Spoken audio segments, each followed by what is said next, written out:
right, guys, welcome back to the Traverse Counseling Services podcast. We've actually come up with a name for the podcast. It's on YouTube and it's on Android and Apple Podcast as The Counselor's Chair. I thought that was kind of witty and kind of cool at the same time. And give you a perspective from the chair of a counselor. It just makes sense. It does make sense. It totally makes sense. And for our second podcast, we actually decided to refer to a blog that we recently put out. That's blog, not vlog. It's you can find it on our website With a B. Mm-hmm. And that'll be included in the link on the YouTube videos and in the podcast as well, so you'll be able to find that. But it was an article that I sat down to do. I was going to do maybe 5 or 7 different ways that you can deal with or cope with depression or fight with the symptoms of depression if you're feeling them, whether they're weather related or mood disorder related or grief related. All of the symptoms of depression seem to present themselves in those cases. So I sat down to do that, and it wound up turning into 20 things that you could do to fight with depression. So you definitely get your bang for your buck, especially since it's free. So what we're going to do is we're actually going to do a little primer on depression, talk a little bit about depression, and what that actually is, what that word means, both clinically and non-clinically. So we'll touch base on those things, and then we're going to just go through these 20 different things. I think we're going to go for probably an hour today, or somewhere in there, 40 minutes to an hour. See where we land, see where we're feeling good.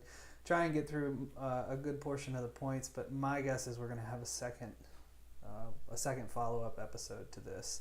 Yeah. So we're not pressured just to run through all of them in 40 minutes and right. Briefly hit on them. So it can be overwhelming when you see a 3-hour long podcast. So. Oh, absolutely. Yeah. So we'll break it into segments, and so it's a little easier to digest. Plus, it might give people some time to just kind of delve into some of these things a little bit at a time. Yeah, absolutely. Yeah, you may want to pick a few of them and try them out for a week or two. It'll be probably another week or two before we get the next series out to you guys. So, right. Or the next part of the series out to you guys. So, I guess to kick it off, it's a great question. Well, what is depression? It's a very popular word nowadays. I think 50 years ago, there was a lot of stigma around the symptoms associated with depression, and most likely the usage of the word even. So in more recent times, the stigma's dropped, at least substantially enough for us to openly talk about it, which is great. Right. And but there's still some curiosity around what that is, especially between generations. I think that's one of the common disconnects is between generations. Maybe some of the older generations aren't so familiar with it. Some of the younger generations may be familiar with that word and the terminology. So we'll kind of jump in there. I'll give some of my perspective out of the gate, and Andrew, feel free to chime in or follow up. Sure. However you want to with that.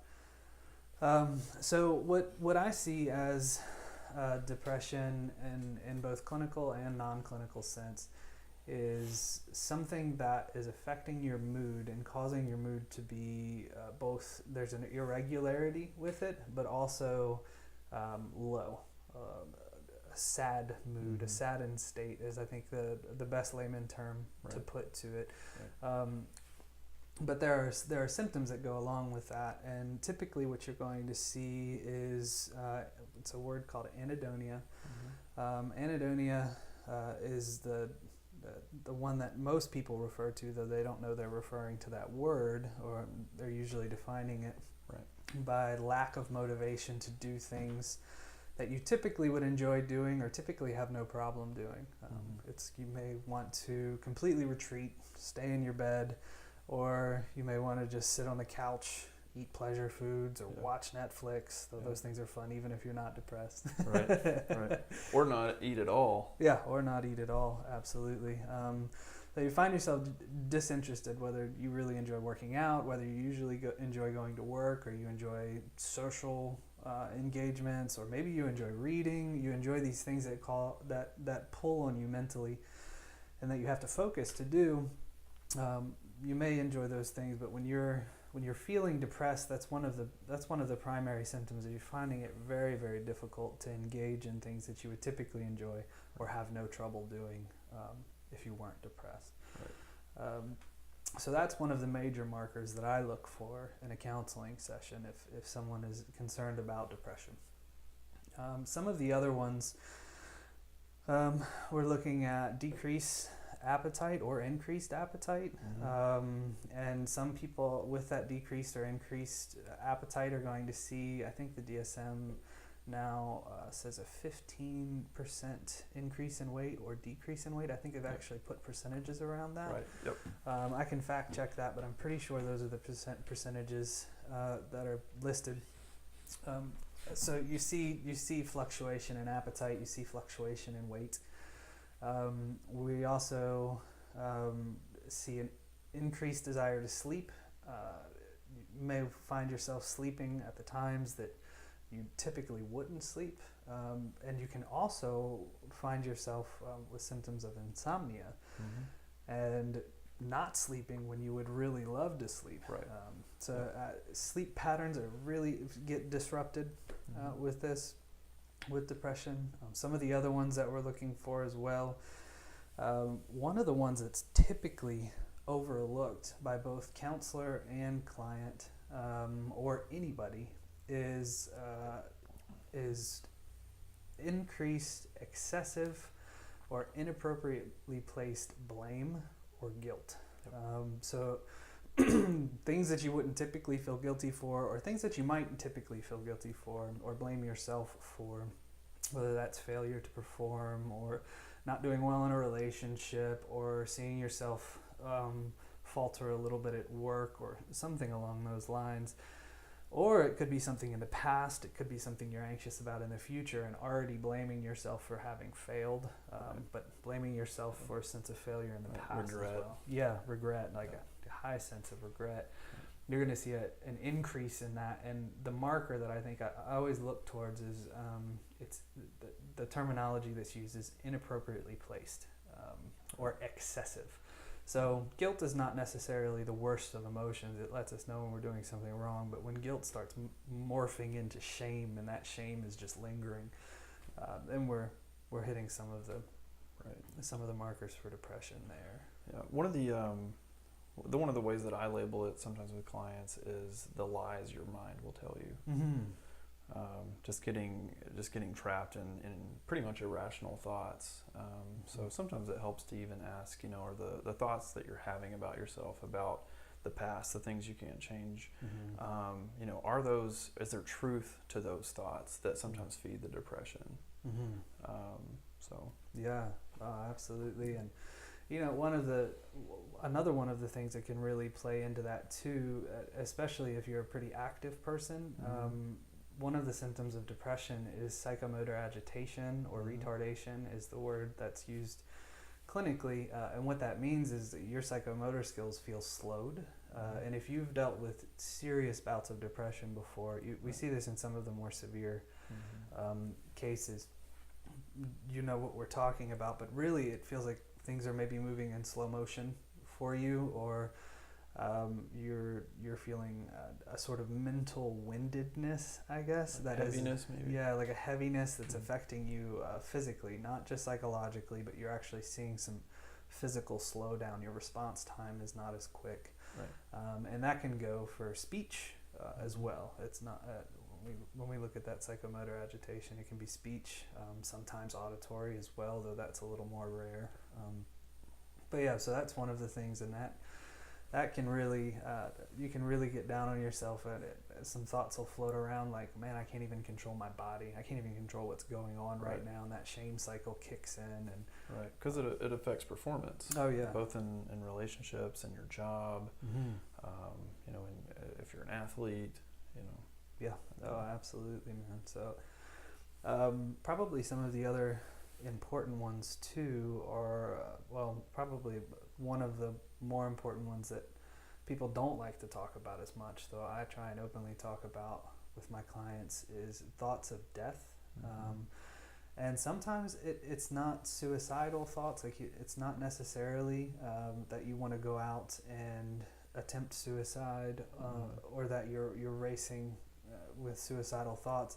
It can be thoughts of your own mortality. It can be thoughts of hopelessness or helplessness. It's another symptom that are creating a sense of, man, I wish I could just go to sleep and not wake up. Right. That's one that I hear a lot. Yeah. Or I wish I could just sleep for like a week and then Right. just wake up and everything be fine.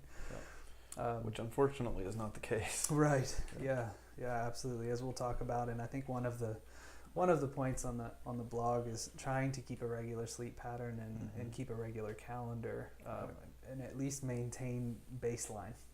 But we'll talk more about that for sure. So those are the symptoms of depression, and I think I don't know if I'm missing any in there, but those are certainly the ones that present the most. You'll see some relational impacts, obviously, and some of these symptoms you're not going to see on your own. You're actually going to see you'll hear other people giving you that feedback. Right. So we take that into consideration as counselors too. Well, what are your family members saying about the state that you're in, or what are your friends or what are your coworkers seeing? And sometimes those friends, coworkers, family members are so close that they're going to see that shift and mention something to you. I mean, if it seems like something's off, you seem really tired, you seem kind of slower in your speech. I don't know what's going on there. That's certainly another one. So when we talk about depression clinically, from a clinical angle, clinical depression or clinical mood disorder, excuse me, sorry about that. When we're talking about depression in the clinical sense, we're looking to hit the mark on about 7 of those symptoms.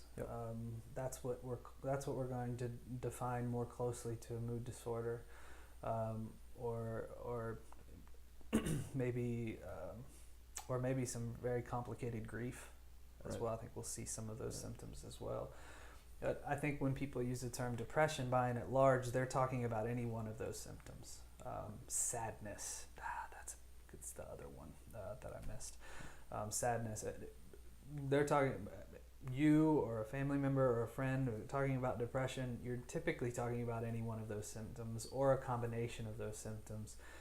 And I wanted to be clear in this blog, actually, that there are a number of different ways, there are a number of different venues that those symptoms creep in, whether it's major life transitions, whether it's the season, like I said, some complicated grief, mood disorders, whether that's major depressive disorder or bipolar. Situational, loss of job, even moving.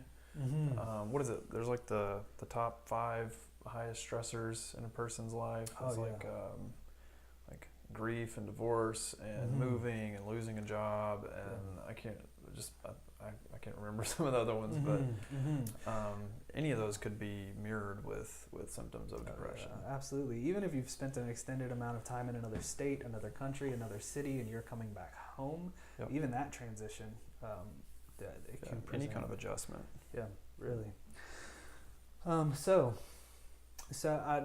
One of the things that we also hit on was seasons. Seasons seem to actually have an effect on people. I know it has an effect on me, and some of my loved ones and friends also note that same thing. Sometimes when you move into the late fall, winter, early spring, when things are dark, rains. We've been getting a lot of rain. Gosh, in the southeast, it just dumps buckets of rain. Out west, it just snows, and then up north, it's just dark. It snows. So all of that can very much affect mood, and a lot of times we're not getting outside enough, we're not seeing the sun enough. That actually plays a role in our mood. Not getting vitamin D. Which is another thing we'll talk about today as far as vitamins being a helpful thing.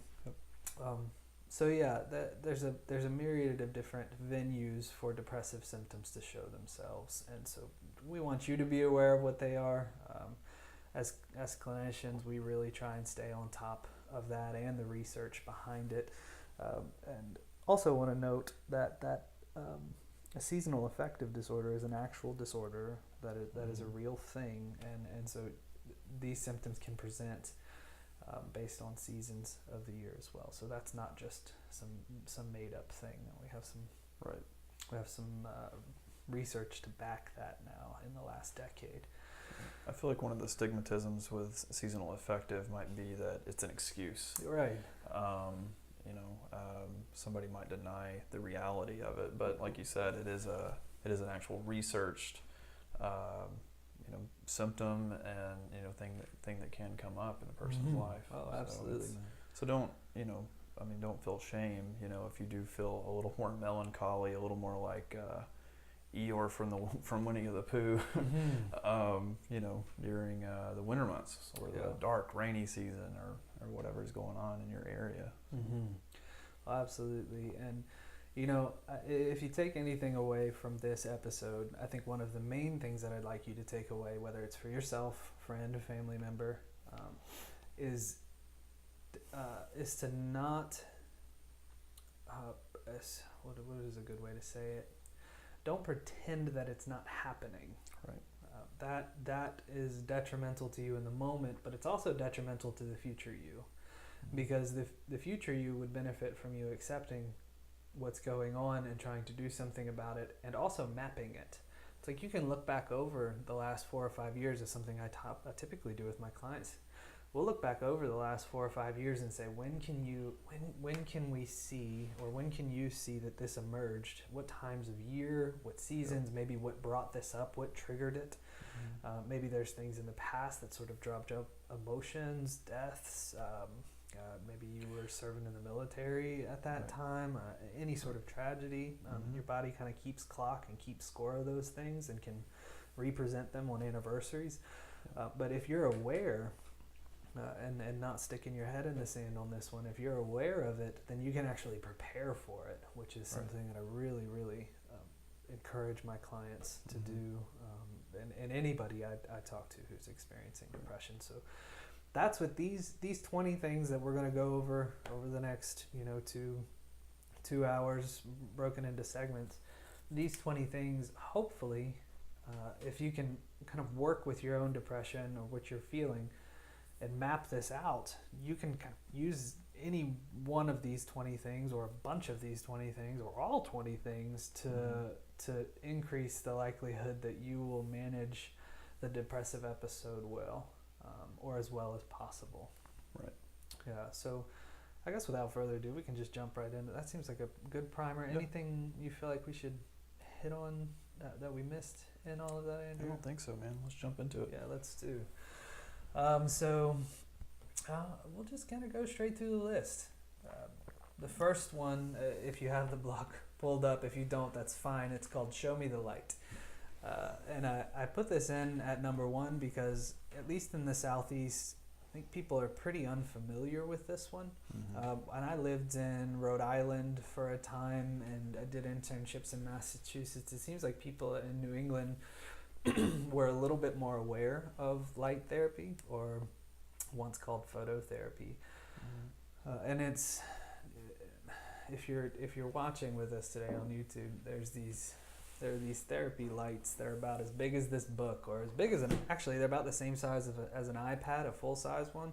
They come in different size ranges as well, and price ranges anywhere from $30 to $70. But essentially, you set this thing up for 15 to 30 minutes in the morning, and you do it. You kind of set it off to the side of your face, and it shines a light in your peripheral.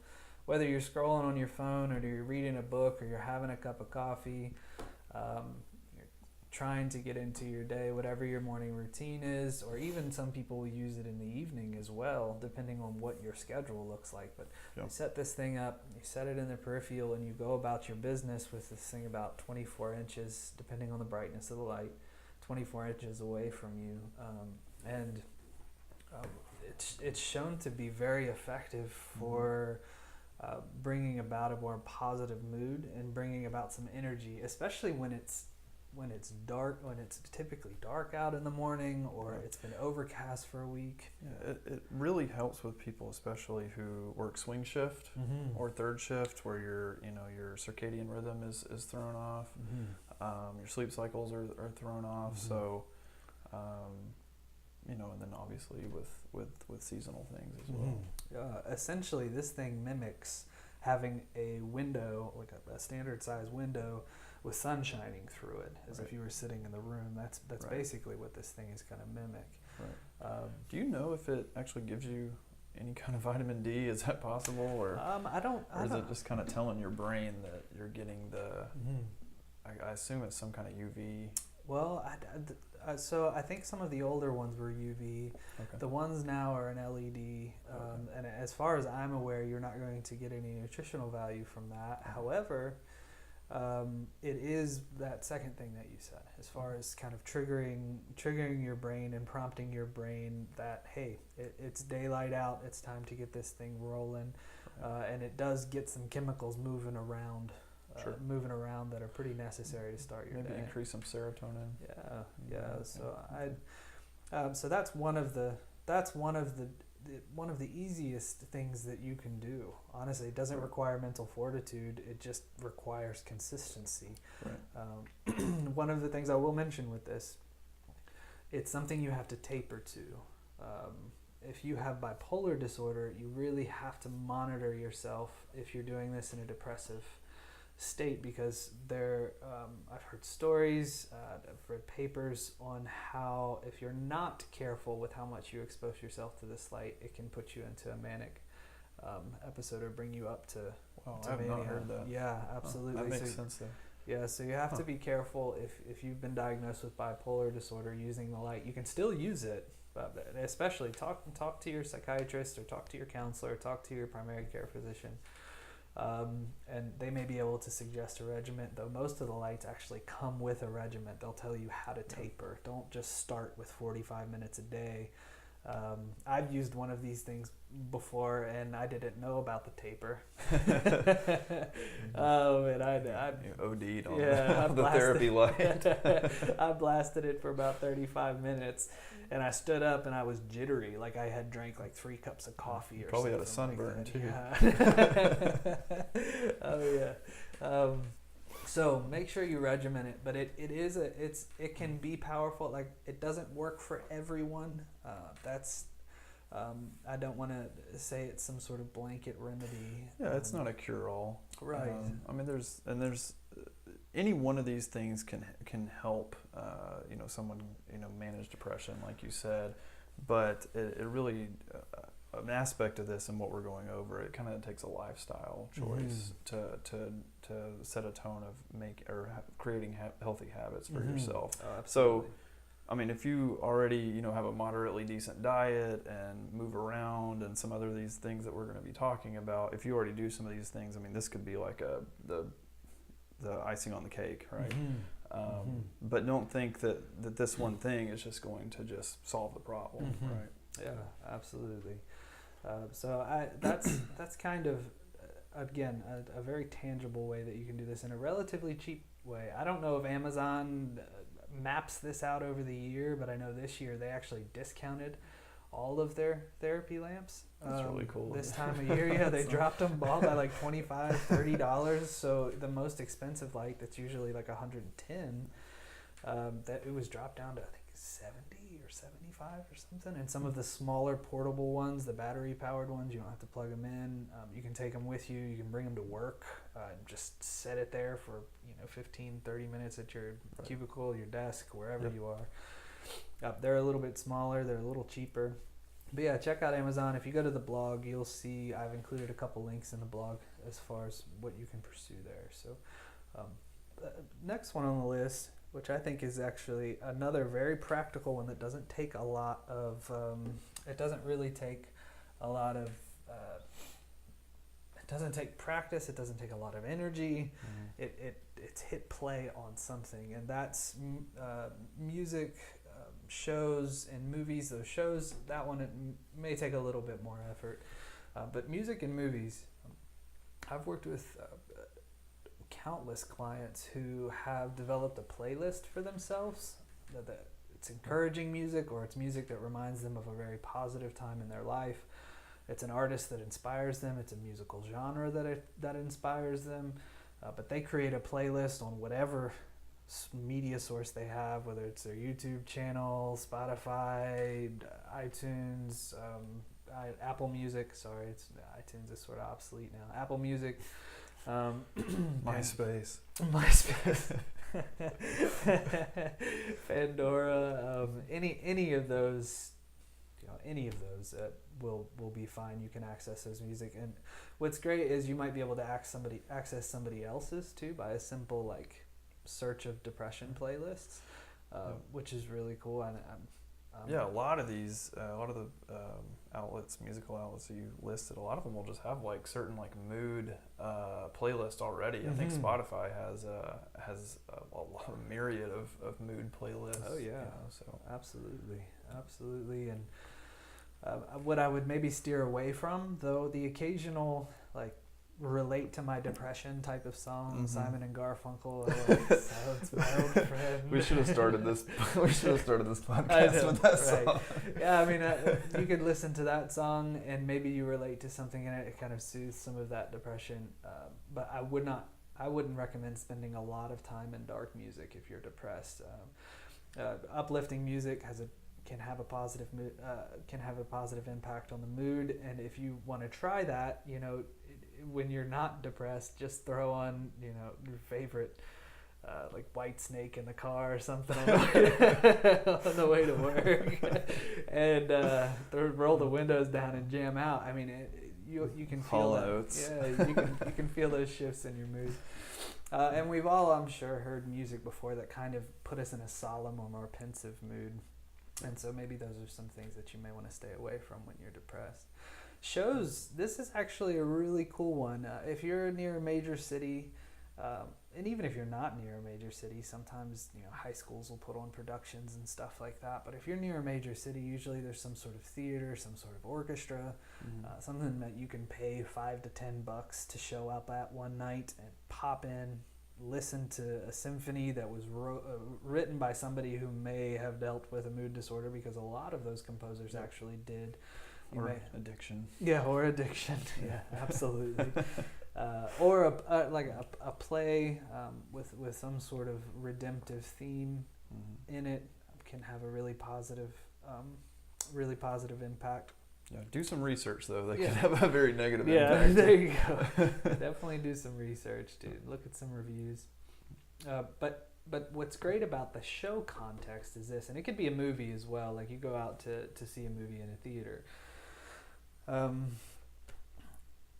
You're going to be around people without necessarily the expectation of socially engaging with people. Being around people is an important part of impacting your mood positively when you're depressed. I mean, you're going to want to, another symptom that I missed, isolation. You're going to want to isolate if you're depressed. You're not really going to want to be around anyone, whether that's you don't want to be found out about what you're going through, or you just don't have the mental energy to put out there. So this is a great thing where you can be around people and be in a social context without the expectation of engaging with everybody around you. So that's also a really positive thing about going to see a movie or going to see a show. You may also have a movie that you want to pop on at home that has a more redemptive message in it that could shift your mood as well. Or watching something like Friends. Yeah, absolutely. Just or The Office or whatever. Yeah.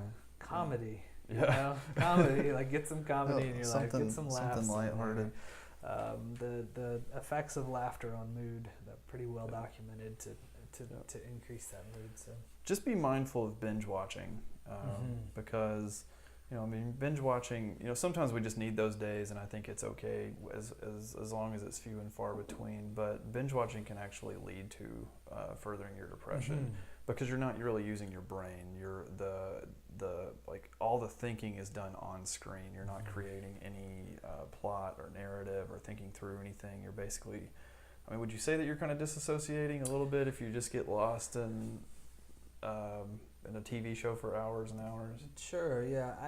I think that if you're lost in it for hours and hours and hours, you're certainly disconnecting from the reality around you. And Right. you're going to have to face it again. Right. The longer you spend out of it, maybe the harder. That's a good way of thinking about it. Like Yeah. the longer you spend out of reality, the harder the transition that you're met with. Yeah, it becomes an unhealthy form of coping, just like addiction or oversleeping or overeating. Just any of the symptoms that you would want to do during a depressive state, which sometimes, feed the depression versus the things that we're talking about help you cope and hopefully essentially pull out of the depressive state. Absolutely. So, and I'll skip down a little bit. If you're looking along by chance with the blog, I'm skipping down to something that I think goes a little more seamless with this movie show's music, and that's podcasts. And that's not to shamelessly plug ours, though. Hey, you are listening to one. Andrew introduced me to podcasts 3 years ago, something like that. I had heard about them, hadn't given them the time of day until I did give them the time of day. Then they got plenty of time in my day, plenty of time in my day and in my evenings. Podcasts are an excellent resource, whether you're dealing with depression or not.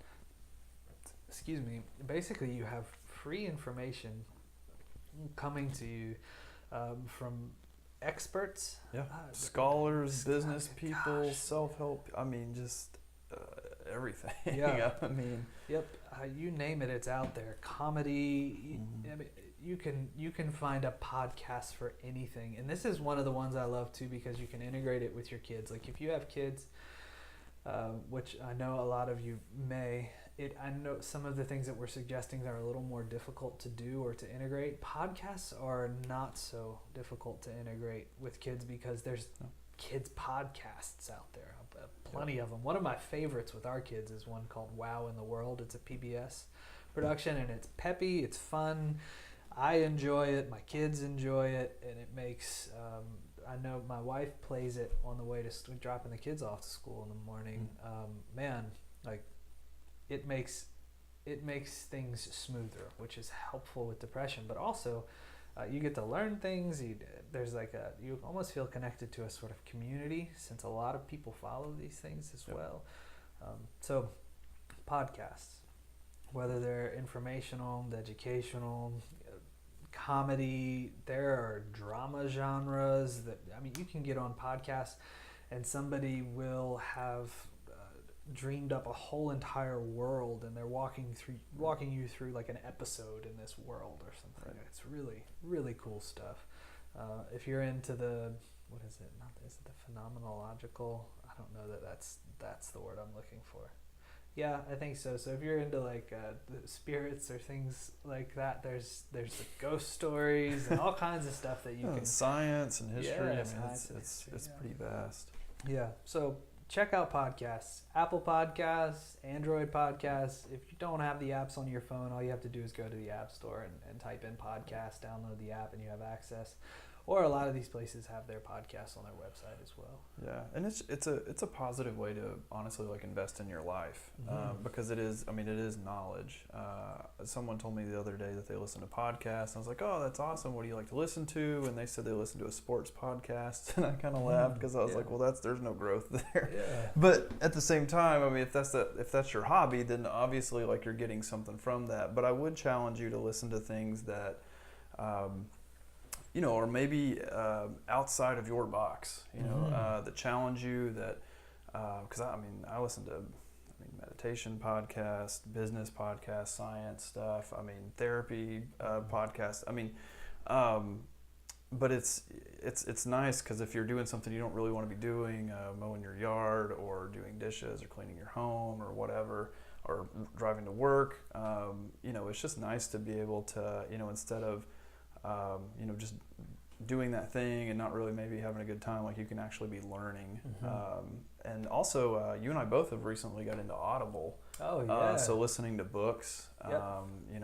We've been doing that. Both of us have been doing that like crazy. So, yeah, and I think my parents when I was younger, used to have a fit when I would listen to secular music or watch not good movies or TV shows, but and now I realize, I understand like where they were coming from. When I was younger, it was like, oh, come on, Yeah.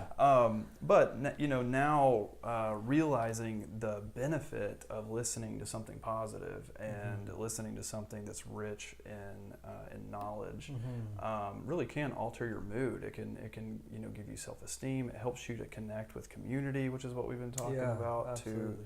To be able to have conversations. I mean, you feel a little more confident and interesting when you do interact with different people, because you can talk about an eclectic array of topics, because you've listened to it, and you don't really have to sit down and read. I mean, obviously reading is great, but at the same time, there's certain times throughout the day where we can listen to a book or listen to podcasts and knock out tasks and chores of the day while also growing mentally. So. Oh yeah, that brings up another topic that we probably could have hit on with the movie part, but it's all interrelated. I know that you may also find yourself wanting to binge on video games. I didn't include that in the blog, but I probably should have. Right. It's a similar thing to binge watching Netflix, though I know that a lot of people game for community now, and so there's a lot of people that you're talking to and discussing things with. That this is actually maybe a cool alternative to something like podcasts. Maybe a cool alternative to gaming, where you're not getting the visual stimulation and maybe not getting that immediate the competitive you're not getting that, but you are getting a sort of conversation with someone. So it may be something that you want to try instead of gaming. Because again, gaming, you could get lost in this alternate world, right? And then your depression is there as soon as you come back to this reality. So, and I think gaming just sometimes leaves people feeling dissatisfied and angry, because I mean, you're not, especially if you're playing online, you're not. I mean, you might have a couple of good rounds, but then you're typically you're frustrated, and that's what keeps you coming back. It's just the stimulus that can be unhealthy when it goes on for hours and hours and days. Sure, absolutely. Well, and we'll bounce around here a little bit. I think the let's get spiritual. That's what it labeled. I had that song like, let's do it. So, being here in the Bible Belt Loop, there's many people are involved in spirituality, religion particularly, and depression is one of those things that something that you could feel very sure about when you are not depressed. When you're depressed, all of a sudden it has a question mark behind it. Like, is this real? And what I encourage my clients to do is like, put a pin in that thought, but I would not explore it while you're depressed. Hopelessness and helplessness really, really interfere with that sort of maybe more as rationally as you can think about religion. When you throw hopelessness and helplessness in there, it sort of decreases your ability to rationally think about it, though people would probably argue that some aren't thinking rationally anyway.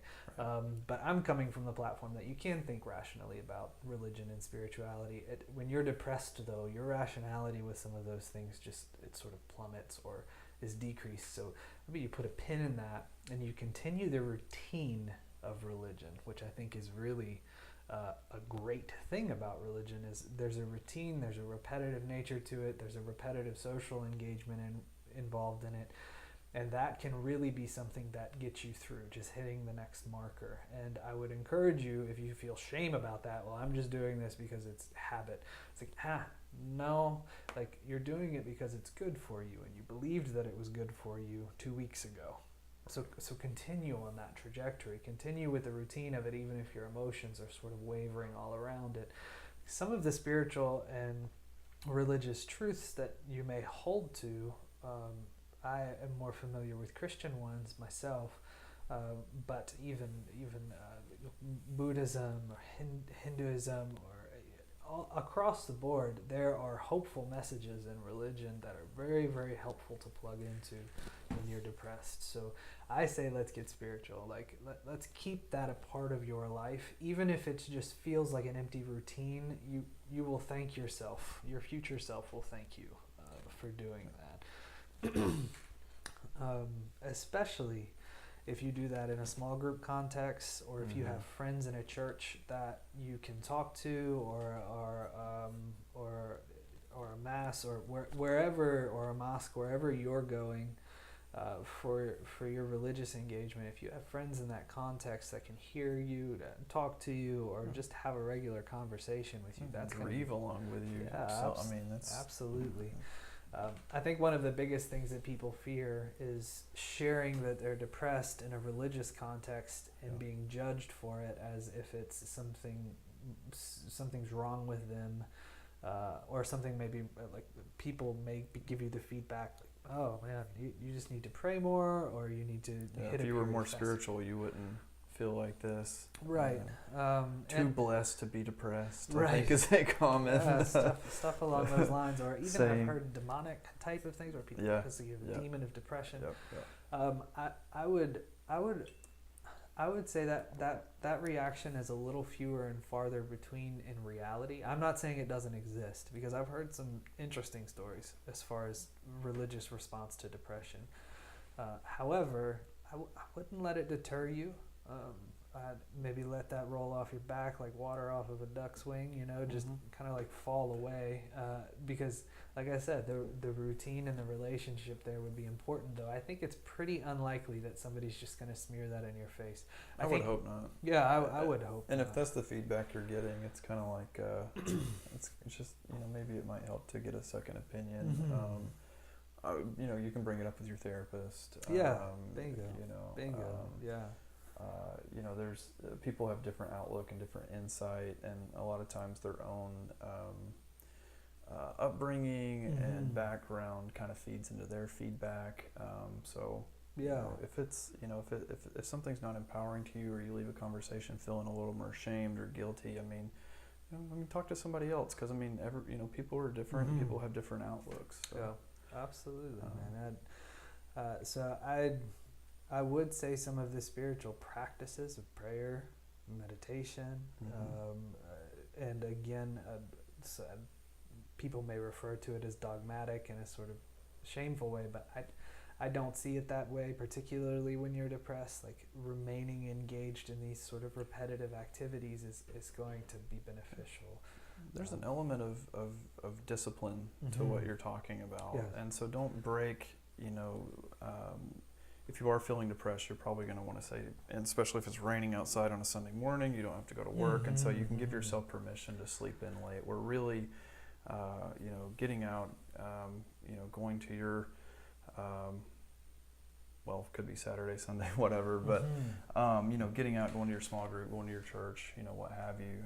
I really liked what you said about going to shows, how there's kind of even though you may not have to actually verbally engage, like, you're still part of that community. So, if it's a tender moment and the audience is crying, you're kind of crying with a community, or if everybody's laughing together, where church is an experience that's like totally like that. Or, I mean, I don't know. I haven't been to a lot of other denominations or religious ceremonies, but I assume there's a similar feel to that. Yeah, a connected emotional response, right? Yes. You feel like a community emotion going on, even if you are having trouble with the emotion. Showing it yourself, like decreased emotion or blunted emotion, like being in a context where emotion's being shared. If you can contend with the shame in that moment, it can be really, really grounding. It's like, I'm around a lot of people who are feeling, even though I can't right now. That right there could be very beneficial. I think that actually leads us into another topic rather seamlessly, or at least my approach on this topic with sleep and keeping a regular calendar. Yep. I'm not going to bore you with details. I actually just want to jump straight to the meat and potatoes of this segment, and that is to, with the shame and the guilt that comes along with depression, I think what I commonly see is that we throw away expectations altogether. It winds up getting our sleep off and our calendar off. We throw off expectations for fear of failing them. It's like, if I can't do it perfectly, then I'm not going to do it at all. But the problem with that is when you're depressed, not a lot is happening perfectly. And even your perception of it is a little bit skewed. So it may actually be going perfectly, but you're seeing it as something that isn't perfect. And the tendency is to I'm just going to chuck it. What I would say is this. Look at your calendar. Look at what you have in front of you, whether that's a work calendar, whether that's a family calendar, deadlines you have to hit. Centralize your energy and focus it into the activities that you have to get done. So take your energy and maximize it into the things that must get completed. When you do that, you're not expecting yourself to function at the level that you would if you weren't depressed. You're taking those expectations, and people always say, well, you're just telling me to lower my expectations. That's actually not what I'm saying. I'm saying have less of them. I'm not saying lower the bar. I'm saying change the bar. Change the bar to something that you can accomplish and take bites out of that elephant. It is going to be by far the less shameful of approaches. But then you also don't have these periods in your year. Let's say this happens 4 times a year for you. You don't have these periods in your year that totally derail all of the progress you've made in your career or your relationships the months prior. And so I think that's a central message that I really wanted people to take away here. I don't know if you see that, Andrew. It's just people just give up. Yeah, well, and I think one of the reasons we did this specific podcast is because we're seeing a lot of the seasonal affective type stuff going on. And so what I have been seeing a lot of is students not going to class and carrying a lot of guilt and, feeling overwhelmed because they're not, they have to get notes and they have to make up exams and they, kind of have to humble themselves and go take some ownership to a professor, people calling in from work. So that's kind of the stuff I've been seeing. So maintaining that routine and prioritizing the stuff that that keeps you afloat. I think it's totally legit. Absolutely, and and I also hear, to kind of tie a family aspect into this for moms and dads both. I'll speak from a dad perspective. I have 3 young children, and if I'm feeling low, it's harder to engage at the level with all 3 of my kids that I typically would if I'm not feeling low. I wind up not doing as much with them, or I might not be as emotionally present. And what I find is because I'm still trying to put out as much as I did when I wasn't feeling low, whether that's situational, whether that's stress at work, or just stress in my own mind, or whether that's stress in my environment that's kind of pushing my mood down, where I start to feel like a failure as a father. That is an ultimate backfire, because I see shame as the giant, that was easy button. I don't know if you remember those Staples commercials where they had the big red button. It was like you hit it and it was that was easy. Yep. Shame I see is this big red button that you hit it and disengagement becomes really easy. Yep. You start to feel shame, so you just pull away and you don't do anything. So as a dad, so that I don't feel like a crappy dad, because I don't believe I'm a crappy dad, but sometimes I feel that way. It's like I might not be able to play with my kids for 3 straight hours when I get home, and help with bath time, and help my wife with preparing a meal, or her helping me prepare a meal, or cleaning up afterwards. Maybe I'm not able to do all those things. So I'm picking 3 or 4 things that are I'm going to max out my energy in those 3 or 4 things, and my kids are going to know that I'm there for them in those activities. My wife is going to know that I'm there for her in those activities, and ultimately I'm still going to feel plugged into my family in a non-shameful way. Right. So that ties in some of the family aspect to this as well, is trying to keep some regularity. You don't just give up and sit. that will make things infinitely worse. Even if you just pick one thing, do that one thing. Right. It's kind of like I always tell my clients, it's kind of like cleaning your bathroom. Nobody really wants to like go clean their bathroom, but nobody regrets it once it's done. Yeah, it just takes a little bit of motivation on the front end. You knock it out, and then you've gained some momentum. You've moved around. You've done something, and you feel the next time you go in your bathroom, you have this like, oh, that's nice. Yeah, look, a practical tip too: incorporating movies and shows as a parent. We don't do a ton of screen time with our kids. However, if my wife is maybe stressed or low, or I'm stressed or low, like we could look at the kids and say, hey, movie night, something like that. It's more like a reward instead of just like a fixture. Absolutely. So it's like movie night. We ask the kids to pick out whatever they want. Kids shows tend to put you in a good mood because they're fun, they're light, they're lighthearted, and a lot of times there's adult humor laced all in them, so you find yourself laughing and stuff. But we just sit. It doesn't require a lot of energy. We just kind of hang out on the couch for 30-45 minutes, snuggle up with some blankets, and the kids love it. I mean, they feel like we're just as present as if I was rolling around, wrestling them on the ground or something. It's just different. And so you can see that's not a lowering of expectation on my part. I don't feel that way. It's a shifting of expectation altogether. It's like I'm going to focus my energy into this thing that is a little bit easier for me to do. So, or you could watch a UFC fight and then get to vacuuming. Yeah, there you go. There you go. For those of us who don't have kids, there's other options too. Get to vacuum it. Nice. So yeah, and we bring those all up as examples of how you can still stay plugged into your calendar to things that you have to get done during your day. Work-related and non-work related, grocery shopping. Like I may not be able to go out for an hour and a half and pick up groceries. I may need to go out for the next 20 minutes and pick up what's essential, or like pull up the little app that somebody drops off your Instacart. Yeah, Instacart. Pay the extra $15. Yeah, somebody will deliver your food to you. Yeah, bingo.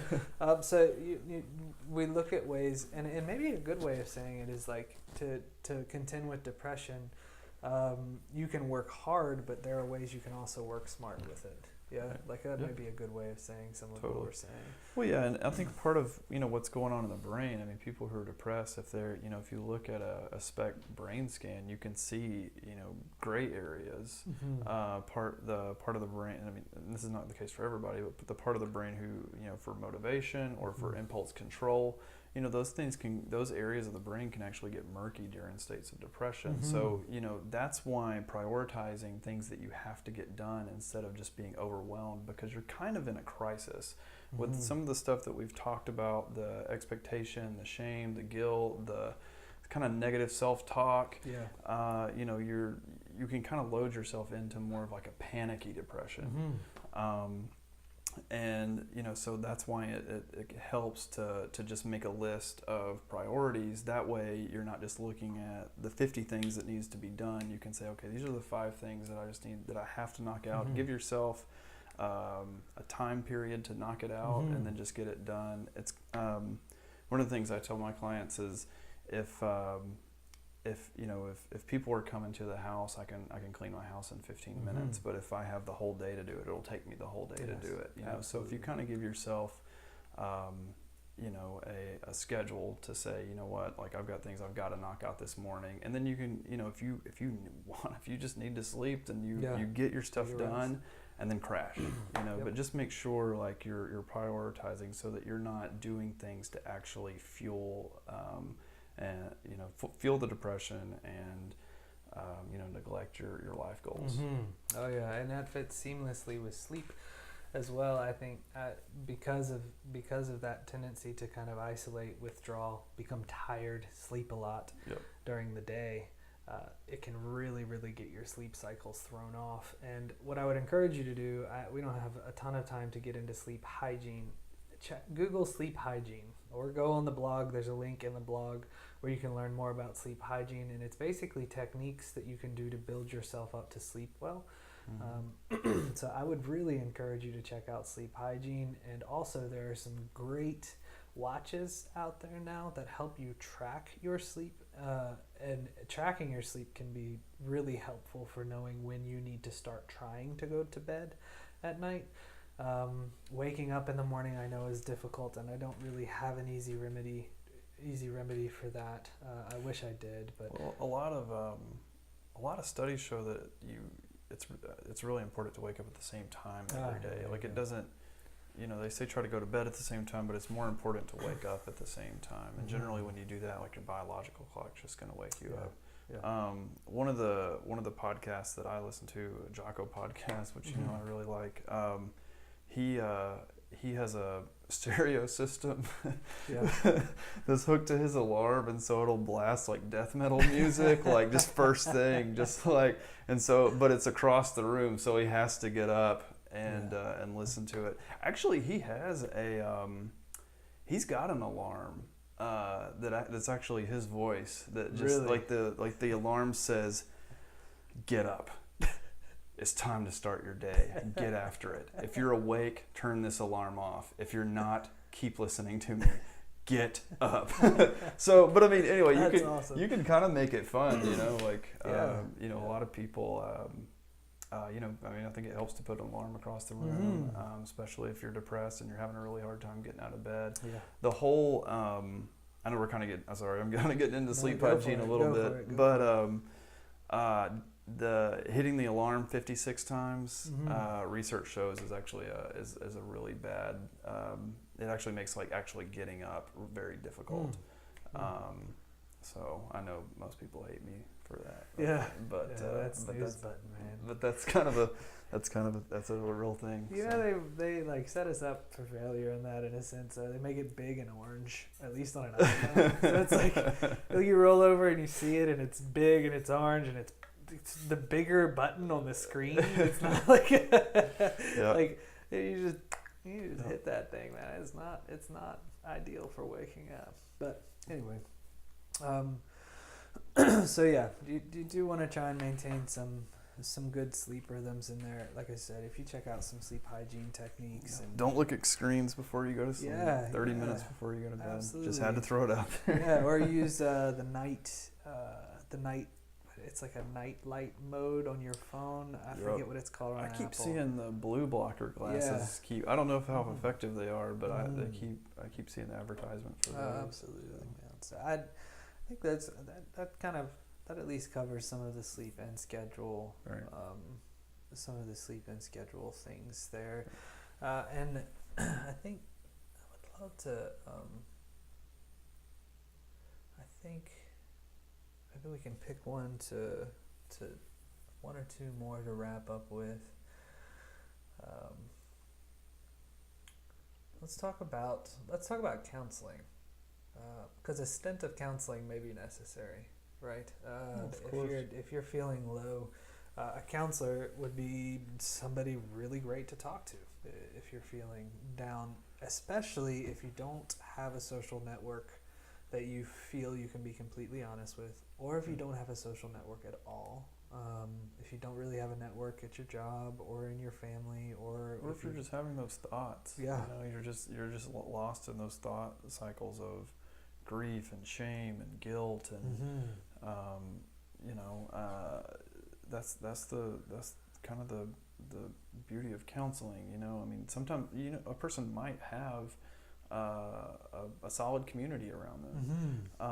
But the thing with that, isn't it? And it's a wonderful thing. We all aspire to have a good community around us. But sometimes, people give us feedback based off of their biased opinion, and their relationship with us. So sometimes, it just helps to kind of process with someone that you don't know, because sometimes it's hard to go to the dark places with a loved one or a relative or a clergy member, especially, because they have them.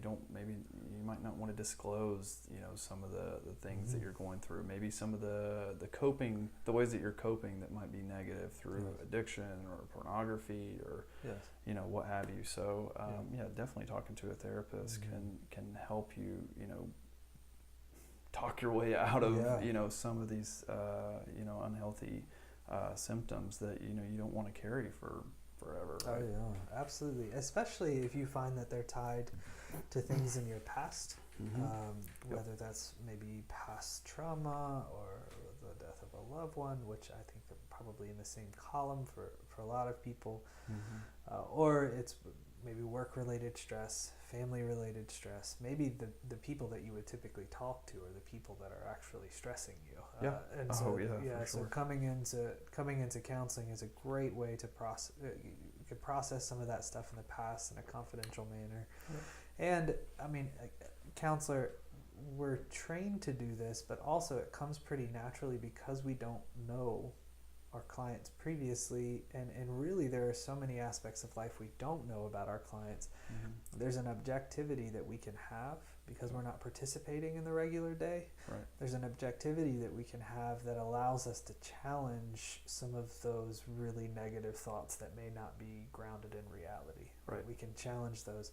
A metaphor that I often use is like, it's somebody, like you can picture depression as sort of a sinkhole and you're down in it.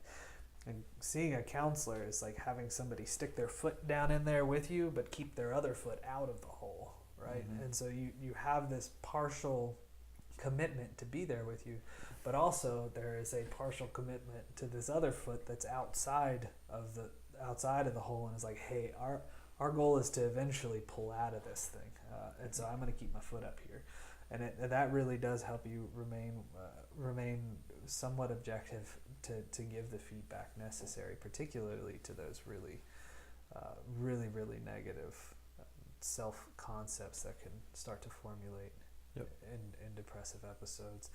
Counseling is also a great place to ask about medication. Counselors, at least in the state of Tennessee, I think there's 2 states out there where counselors can actually, like LPCs, master's level clinicians can, I don't think it's MFTs. I think it's just LPCs can prescribe medication. But by and large, that's not a practice.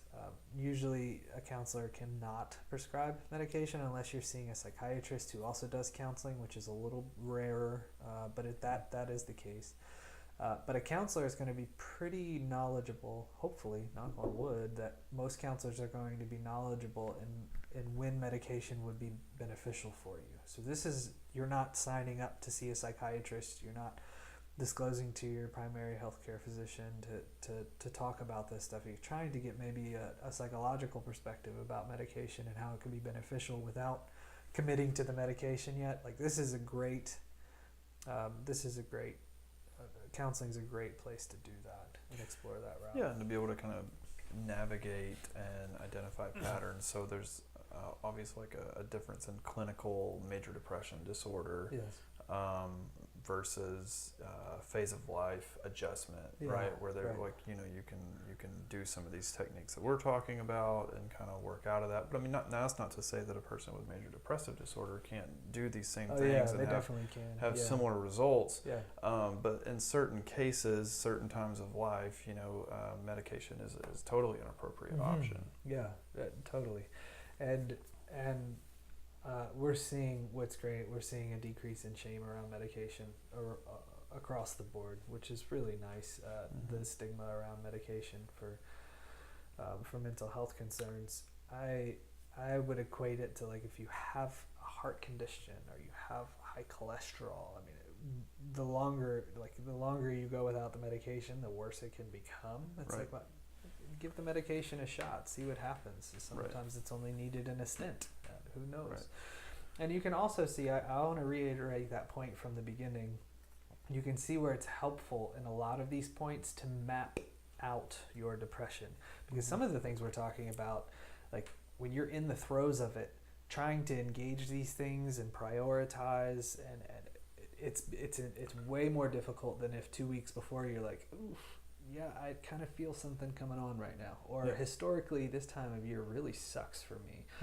If you're thinking in that manner weeks ahead of time, you can plan for this thing. I know that's probably not what you want to do, but you can, and you can see where something like maybe talking to a counselor ahead of time, like, hey, I think in a couple of weeks, like things are going to get kind of bad for me in the mood place, and we can help look back over the past. Okay, so what are the concerns you've seen then, and know too if maybe you want to try and get in for medication a little bit sooner. So medication is pretty effective. Not effective for everyone. It's not a blanket cure, but medication can be really effective for keeping the basement door on, is another metaphor that I use. Like depression kicks the basement door open and you can plunge down really deep. Medication kind of keeps that door bolted, and you may smack the door, but it's that medication is going to keep you from dropping low. A lot of times what people say to me is, I don't want to be on a happy pill. It's like, well, God, yeah, that I understand that. Yeah, like antidepressants, SSRIs specifically, they're not really. It's not a happy pill. It's more of a gray area pill. Yeah, it's a basement door pill. Yeah. That basically it keeps you from going too low. Right. But it's not. But you're not going to be super high either. Unless you have bipolar disorder, right? So right. some of the antidepressants can send you up. If you're bipolar, you probably already know this if you're bipolar, but would want a mood stabilizing medication, not an antidepressant. Though I'm not a psychiatrist, I'm not a medical professional, so that's something you would want to talk about specifically with a psychiatrist or a PCP. And the cool thing, you were talking about the stigmatism of pursuing med management for mental health issues. Also, I mean, a couple of the agencies that we refer to, they require therapy along to be mirrored with med management. I mean, research shows that when there is med management and counseling at the same time, like it's there's a higher level of effectiveness when a person is appropriate for med management. Versus only doing, medications or only doing counseling. Right. But sometimes only doing counseling is enough. Yes. But in those cases, doing both is incredibly helpful. Mm-hmm. Absolutely. And I think we'll pick one more to wrap up on, and I think this is just a chapter, is a good one to wrap up on for this, especially if if you don't have enough time to listen to the next one. We'll sift through the ones that we missed, but this one's sort of lower on the bottom. This is not necessarily I guess it's a way to fight with depression. It's more of a mode of thinking. It's helpful for anybody listening to know that most forms of depression ebb and flow, and they ebb and flow on a sort of cyclical basis, but they can be a singular episode. The thing that I would like to get through, and there are disorders that don't apply to this, but the vast majority of mood disorders or reasons why you might have depression in your life adhere to this principle. It's going to alleviate at some point. Like you're going to come back up at least to your normal baseline. You're going to come back up, and a lot of times if you're watching on video, it kind of like looks like this mountain range down and then a mountain range back up. It's not like a smooth down and a smooth up. There might be days, and in those days you feel fine. You feel almost like your normal self for 4 or 5 hours, and then you feel yourself sort of slowly dip back down in the rest of the day. Like it's important to know though that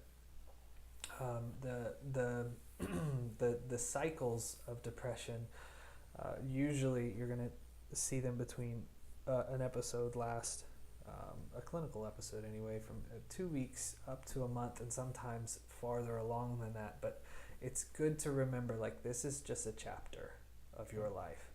This mood that you feel right now is not the rest of your life. You may experience it at different times in your life, but you generally are going to come up. Now, instances where that's not the case, there's sort of more rare disorders, or sometimes trauma can really, really wreak havoc over periods of time that are longer than what you would typically see in a depressive episode. Substance abuse can keep you trapped in that for long periods of time. Absolutely. Sure. Yeah, I mean, and one of the points we'll touch on right now, alcohol particularly. Yes. Like excessive alcohol use, and particularly excessive alcohol use. If you're depressed and excessively using alcohol, you're numbing. You feel like you're numbing you're numbing things out. However, alcohol is a depressant, so you can imagine being depressed and taking a depressant. 24 hours after you take that out, after you take in that alcohol, your body is going to go haywire on you, and your brain as well. Like depression is happening in the brain primarily, and so it's affecting your brain, it's affecting your thoughts, it's affecting your gut responses to things, and what you put into your gut actually matters. But well, it's kind of like, I mean, what I tell my drug and alcohol clients, it's like slapping a Band-Aid on a bullet hole. It's not fixing the problem. Sure. It's only temporarily, I guess, numbing out. Mm-hmm. So, these things that we're talking about, doing counseling, taking care of yourself, taking care of your mind, taking care of your body, creating discipline and healthy habits for yourself, like those are things that will, help you to manage the states while you're in the depression, but it, also help you to maybe, hopefully, have a lifestyle of, more up here than down here, right? Yeah, absolutely. But alcohol will, when you're intoxicated, will spike your serotonin levels, which make you feel pretty good. But it kind of depletes those serotonin levels. So the next day, that's when we have hangovers. That's when we feel more anxious. That's when we feel more overwhelmed and depressed. So what do? We have to get those levels back up. So we drink more.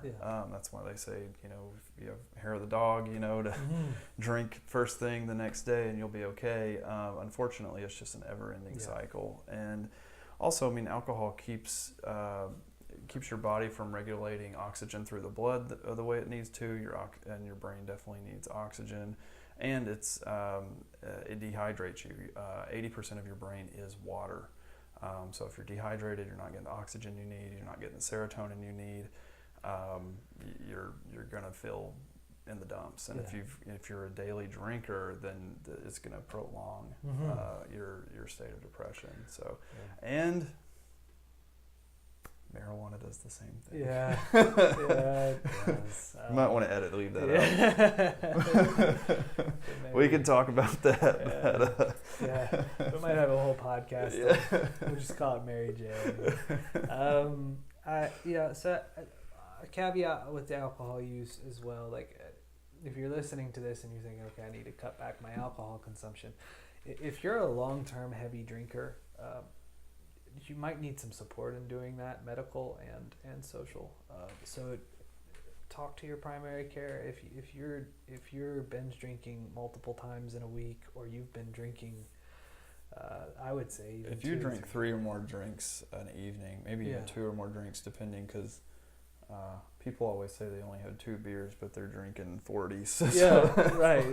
If you're doing that every evening for the last 10 years, you're probably going to need a little medical support. I don't want to scare you, but you'll have some physical withdrawal symptoms that are going to be super uncomfortable for you. And it can be dangerous. And honestly, if you are in that range,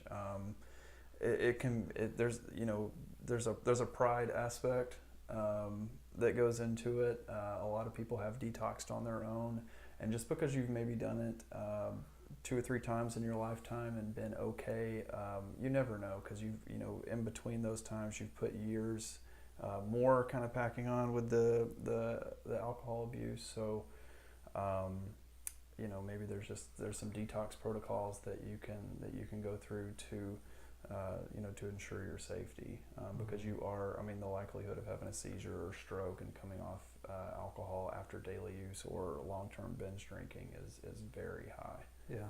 So, and that's all ages. That's not, you don't have to be 70 years old, but it could happen to us or anyone, but we don't do that. We try and stay away from it anyway. We avoid the binge drinking. Well, I hope that in listening to this today, you guys have found some things beneficial, helpful. Again, if you have questions about what we're talking about in this episode, you can email us at either admin@infotraverse.com. It'll be in the link in the podcast, as well as in the YouTube links. Or contact@infotraverse. We might start moving over to that, and I think this week I'm probably just going to create a podcast at InfoTraverse. That'd probably be the easiest way to do things. So totally.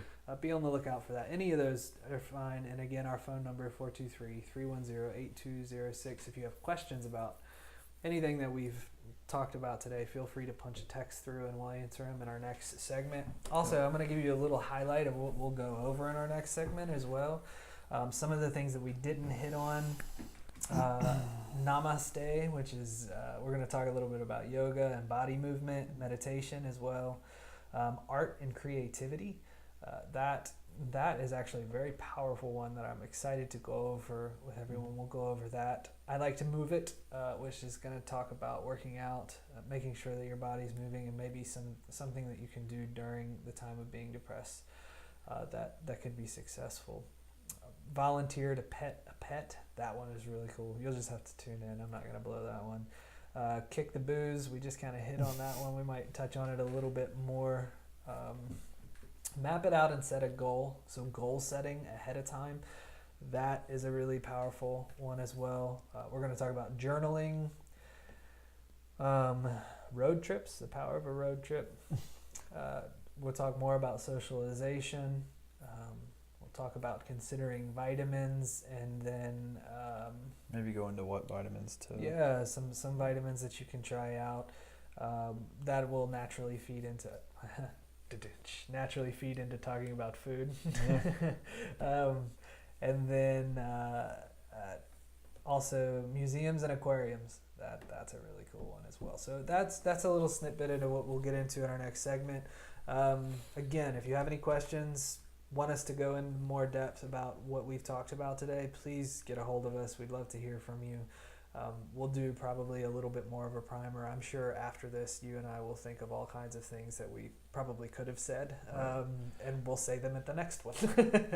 So anything in closing, Andrew, you want to add to that? or? No, man, I think you summed it up. All right, right on. Well, thanks for tuning in again, guys and gals. We will see you or you will hear from us in another week. Hopefully we'll have the next segment recorded in a week, and we'll put that out. This should be up as soon as possible. So thanks again, and remember to check us out online. We have a cool blog, and we have some social media out there: Instagram, Facebook, Tumblr, Pinterest. We're on LinkedIn. Twitter. Yeah, we're on all of them. So find us, follow us, keep posted with what we put out there. MySpace. Yeah. I don't even know if that's a thing anymore. But I don't think it is. Anyway. Well, you guys have a good rest of your day, good evening, whatever part of the day you're in, and we'll catch you next time. See you.